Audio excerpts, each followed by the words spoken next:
Sama-sama po natin itaas ang ating mga panalangin, pasasalamat kahilingan sa ngalan ng Ama, ng Anak, at ng Espiritu Santo. Amen.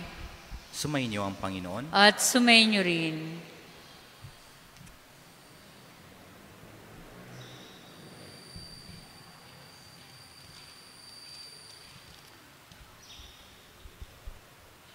Mga kapatid, aminin natin ang ating mga kasalanan upang tayo'y maging marapat gumanap sa banal na pagdiriwang. Inaamin ko Sa makapangyarihang Diyos at sa inyo mga kapatid, na lubha akong nagkasala sa isip, salita at sa gawa, at sa aking pagkukulang, kaya isinasamo ko sa mahal na Birheng Maria, sa lahat ng mga anghel at mga banal, at sa inyo mga kapatid, na ako'y panalangin sa Panginoong ating Diyos. Kawan tayo ng makapangyarihang Diyos, patawarin tayo sa ating mga kasalanan, at patnubayan tayo sa buhay na walang hanggan. Amen. Panginoon, kaawaan mo kami. Panginoon, kaawaan mo kami. Kristo, kaawaan mo kami. Kristo, kaawaan mo kami. Panginoon, kaawaan mo kami. Panginoon, kaawaan mo kami. Manalangin tayo. Ama naming makapangyarihan, ang langit at lupa ay iyong pinamamahalaan. Dinggin mo ang pagluhog ng iyong sambayanan at pagkalooban mo kami ng kapayapaan araw-araw. Sa pamamagitan ni Jesucristo kasama ni Espiritu Santo, magpasawalang hanggan. Amen.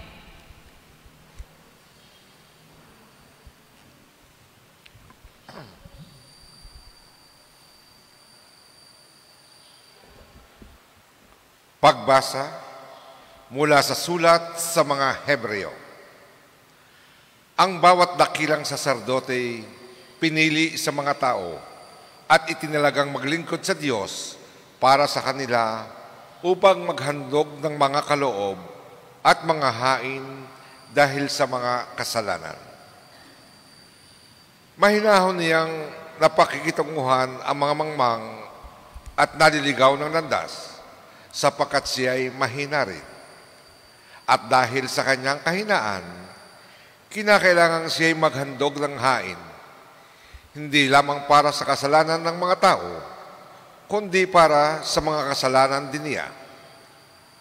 Ang karangalan ng pagiging dakilang saserdote ay hindi maaaring kamtan ni numan sa kanyang sariling kagustuhan. Ang Diyos ang umihirang sa kanya, tulad ng pagkahirang kay Aaron. Gayon din naman, hindi si Kristo ang nagtaas ng kanyang sarili sa pagiging dakilang saserdote. Siya'y hinirang ng Diyos na nagsabi sa kanya, "Ikaw ang aking anak, ako ang iyong ama."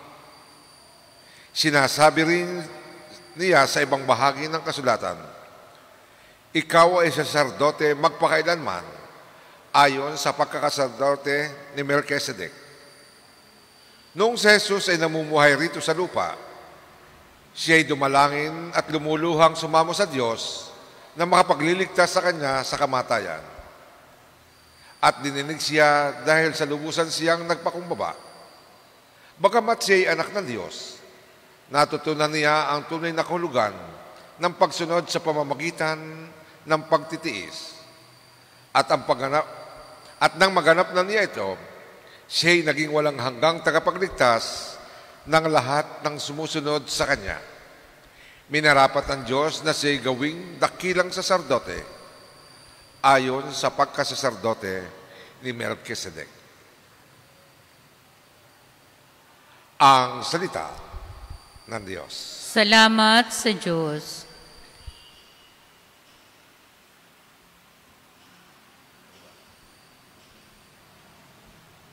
Salmong tugunan, ika'y paring walang hanggan, katulad ni Melchizedek. Ika'y paring walang hanggan, katulad ni Melchizedek. Sinabi ng Poon sa hari ko't Panginoon, "Maupo ka sa kanan ko, hanggang ang kaaway mo ay lubos na mapasuko, pagkat iyong matatalo." Ika'y paring walang hanggan, katulad ni Melchizedek.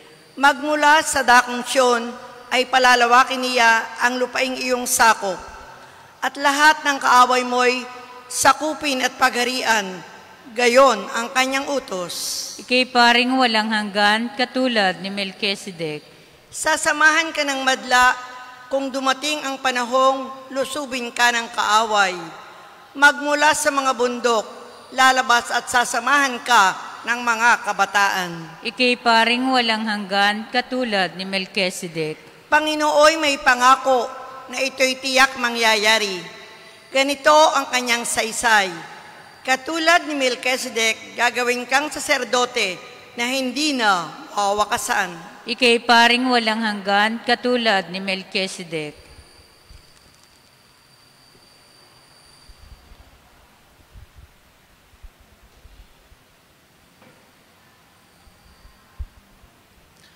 Sumainyo ang Panginoon. At sumainyo rin. Ang mabuting balita ng Panginoon ayon kay San Marcos. Papuri sa iyo, Panginoon. Noong panahong iyon, nag-aayuno ang mga alagad ni Juan Bautista at ang mga Pariseo. May lumapit kay Jesus at nagtanong, "Bakit po nag-aayuno ang mga alagad ni Juan Bautista at ang mga alagad ng mga Pariseo, ngunit ang mga alagad ninyo'y hindi?" Sumagot si Jesus, "Makapag-ayuno ba ang mga panauhin sa kasalan, samantalang kasama nila ang lalaking ikinasal? Hindi.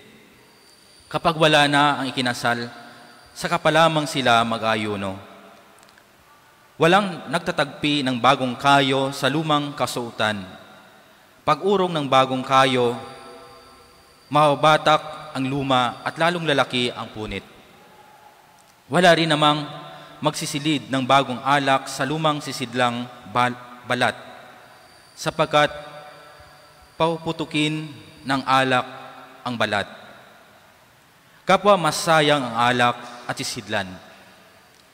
Bagong alak, bagong sisidlang balat." Mga kapatid, ang mabuting balita ng Panginoon. Pinupuri ka namin, Panginoong Hesukristo. Magandang umaga po sa inyong lahat. So, dalawang bagay lang po ang gusto ko pong iwan po sa inyo, ayon po sa mga binasa po natin, at lalong-lalo na po sa Ebanghelyo. Unang punto po, ang kahalagaan po ng isang presensya. Ang issue po sa Ebanghelyo, nagtatanong po yung mga alagad po kung bakit yung kay Juan Bautista, yung mga alagad ni Juan Bautista at mga alagad ng mga Pariseo nag-ayuno, ngunit yung alagad ni Jesus ay hindi. Ito po ay binigyan po ni Jesus ng isang talinhaga at ito ay nagpapahiwatig po ng kahalagaan ng isang presensya. Ang pag-ayuno po sa kultura po ng mga Hudyo, ito ginagawa po nila bilang paghihintay po sa Mesiyas. Pero, ang problema po, yung mga alagad po ng mga Pariseo, at yung mga alagad po ni Juan Bautista, hindi pa po nila na-recognize na nasa harapan po nila ang Mesiyas. Siguro kapag may apply po natin sa araw-araw po nating buhay, marami po sa atin ang hindi po pinapahalagaan po ang presensya. Ito po lagi ko pong sinasabi po sa funeral mass. Mas madali po kasi explain po ito sa funeral mass. Dahil ako bilang pari, marami po akong experience na yung mga bata, yung mga anak, hindi pinapahalagaan yung presensya ng mga magulang nila, ng mga lolo at lola nila. Diba? At kung kailan na po wala, umawala sa tabi, saka na po ma-realize nila kung gaano po kahalaga ang presensya. Kaya po sa araw na ito, inuulit po sa atin ng ating Panginoon na pahalagahan ang presensya ng mahal natin sa buhay. Diba? I-appreciate natin. Ibig sabihin po, bago po tayo makipag-usap sa malayong tao, ito ay na-observe ko po sa mga bata na kaharap na yung magulang nila, pero nakipag-text pa sa malayo. Di ba? Bago po tayo makipag-usap sa malayong tao, i-appreciate natin sa pamamagitan ng pakipag-usap, di ba? Ibigay ang ating atensyon kung sino yung nasa harapan po natin. Kaya po, minsan, kami po mga pari, kapag may sama-sama po ng mga kasama po namin ng mga kabataan, gumagawa po kami ng rule na bawal humawak ng cellphone. Diba? Yun po yung una, pagpapahalaga sa presensya. Pangalawa po, ang presensya po ni Jesus, nagbibigay po ito ng pagbabago. Transformation. Diba? Sinasabi po ni Jesus, bagong alak, bagong sisilang balat. Ibig sabihin,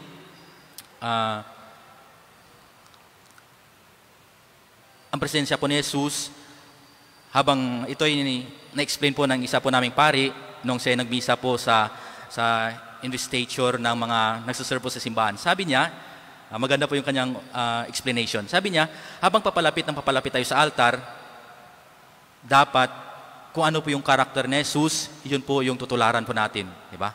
Mapagpatawad, hindi judgmental, diba? Maunawain, mapagmahal. Diba? Habang papalapit tayo sa altar, dapat kung ano yung karakter ni Jesus, yun pong tutularan po natin. Transformative. Ibig sabihin, yung lumang ugali po natin, kailangan po natin itong iwanan o baguhin habang naglilingkod po tayo kay Jesus. Kaya po ito ay challenge po ito sa amin sa mga pari. Dahil kami ang pinakamalapit sa altar, di ba? Kami dapat hindi judgmental, dapat maunawain kami, dapat mapagmahal. Malaking challenge po sa amin ito, at lalo na po sa mga servo dito, di ba? Madalas po, narinig ko po ito sa mga parokyano, na kung sino pa po yung laging nagsaserve o sa simbahan, ay tayo pa po yung judgmental. Di ba? Ako minsan ay, parang natatamaan po ako doon. So, sana, ang presensya ni Jesus ay magdadala po ng pagbabago sa ating buhay.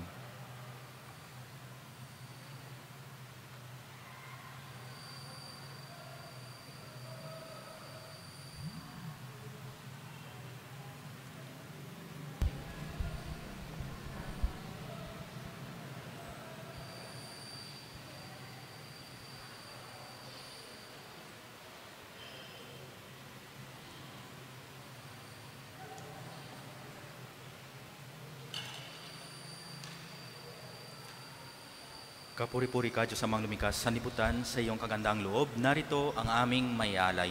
Mula sa lupa't bunga naming paggawa, ang tinapay nito, para maging pagkaing nagbibigay buhay. Kapuri-puri yan po, may kapal ngayon at kailanman.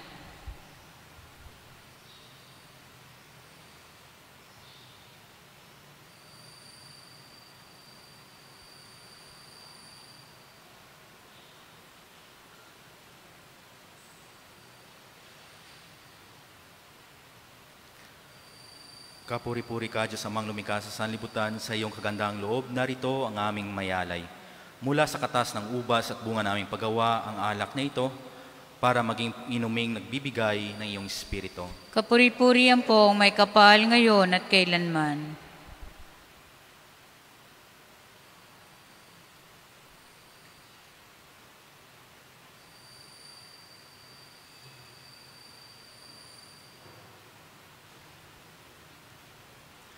Manalangin kayo mga kapatid upang ang paghahain natin ay kalugdan ng Diyos amang makapangyarihan. Tanggapin nawa ng Panginoon itong paghahain sa iyong mga kamay, sa kapurihan nga at karangalan, sa ating kapakinabangan at sa buong sambayanan niyang banal. Ama naming lumikha, ipagkaloob mong marapat na ganapin ang banal na paghahain sapagkat tuwing ipinagdiriwang ang alaala ng anak mong nag-alay, ang pagliligtas niya sa tanan ay nangyayari upang aming pakinabangan sa pamagitan niya kasama ng Espiritu Santo, magpasawalang hanggan. Amen. Sumainyo ang Panginoon. At sumainyo rin. Itaas sa Diyos ang inyong puso at diwa. Tinaas na namin sa Panginoon. Pasalamatan natin ang Panginoong ating Diyos. Marapat na siya ay pasalamatan. Ama naming makapangyarihan, tunay ngang marapat na ikaw ay aming pasalamatan.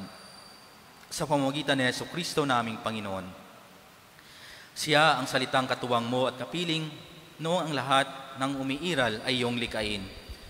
Siya ay sinugo mo para kami sagipit palayain, kaya't siya ay kinalinga ng mahal na Berhen na naging kanyang inang totoo sa kapangyarihan ng Espiritu Santo.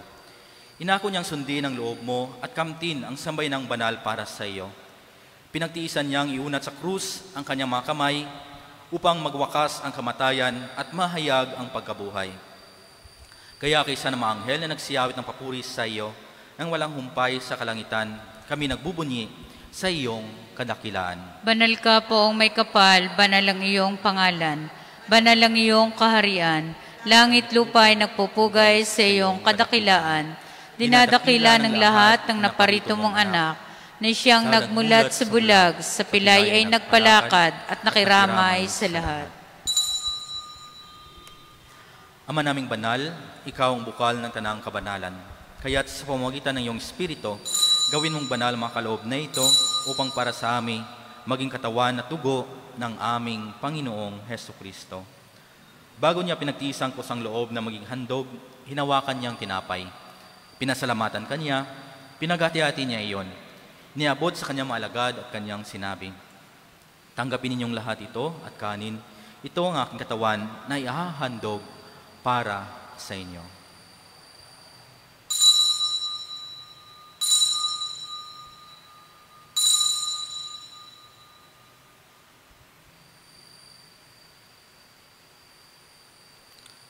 Gayon din naman nung matapos ang hapunan, hinawakan niya ang kalis.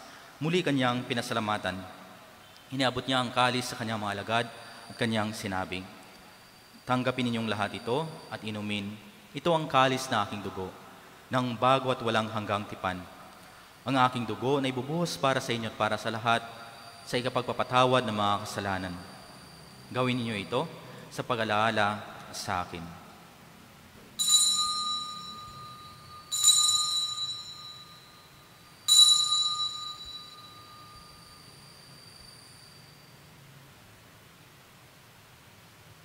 Ipagbunyi natin ang misteryo ng pananampalataya. Si Kristo'y namatay, si Kristo'y nabuhay, si Kristo'y babalik sa wakas ng panahon. Ama, ginagawa namin ngayon ang pag-alala sa pagkamatay at muling pagkabuhay ng iyong anak. Kaya't inialay namin sa iyo ang tinapay na nagbibigay buhay at ang kalis na kaloob ng kaligtasan. Kami nagpapasalamat dahil kami iyong minarapat na tumayo sa harap mo para maglingkod sa iyo. Isinasamo namin kaming magsalo-salo sa katawan at dugo ni Kristo ay mabuklod sa pagkakaisa sa pamamagitan ng Espiritu Santo. Amalingapin mo ang iyong simbahang laganap sa buong daigdig. Puspusin mo kami sa pag-ibig kaysa ni Francisco naming Papa at ni Gilbert naming Arsobispo at ng Tanang Kaparian. Alalahanin mo rin ang mga kapatid naming nahimlay na may pag-asang sila'y muling mabubuhay. Sa katahimikan po ating alalahanin at ipagdasal ang mga mahal natin sa buhay na pumanaw na.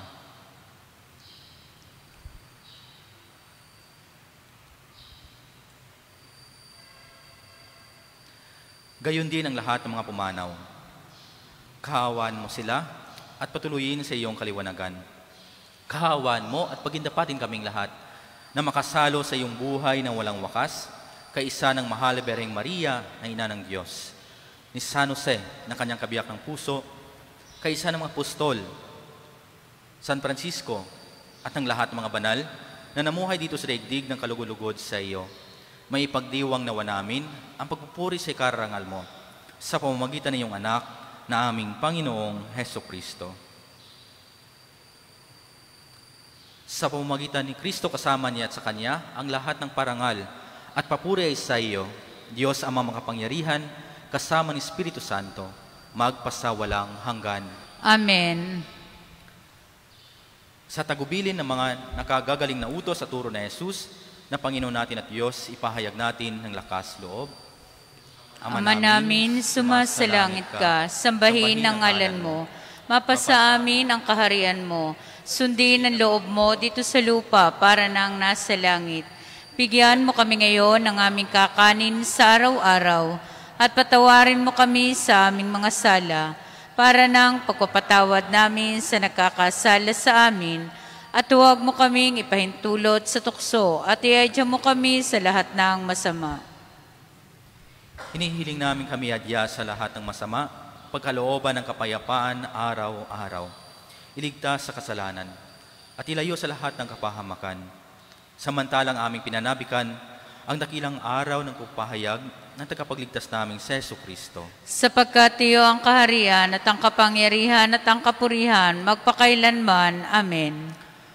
Panginoong Jesucristo, sinabi mo sa iyong mga apostol, kapayapaan ang iniwan ko sa inyo, ang aking kapayapaan ang ibinibigay ko sa inyo. Tunghayan mo ang aming pananampalataya at huwag ang aming mga pagkasala. Pagkalooban mo kami ng kapayapaan at pagkakaisa ayon sa iyong kalooban, kasama ng Espiritu Santo, magpasawalang hanggan. Amen. Ang kapayapaan ng Panginoon ay laging sumainyo. At sumainyo rin. Mga kapatid, magbigayan po tayo ng kapayapaan sa isa't isa. Piswiti po. Kordero ng Diyos na nag-aalis ng mga kasalanan ng sanlibutan, maawa ka sa amin.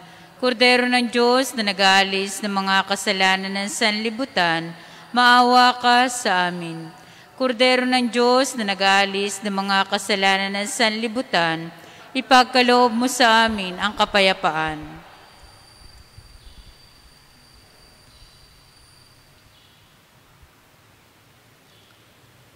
Mga kapatid, itong kordero ng Diyos, si Jesus, siya ang nag-aalis ng kasalanan ng sanlibutan, mapalad ang mga iniyahan sa kanyang piging. Panginoon, hindi ako karapat-dapat magpatuloy sa iyo, ngunit sa isang salita mo lamang ay gagaling na ako.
Manalangin tayo.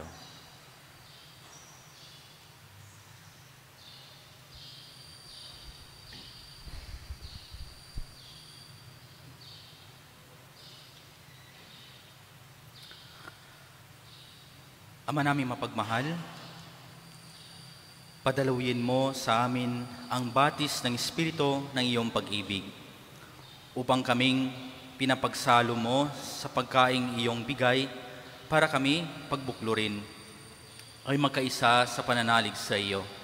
Sa pamamagitan ni Jesucristo kasama ng Espiritu Santo, magpasawalang hanggan. Amen.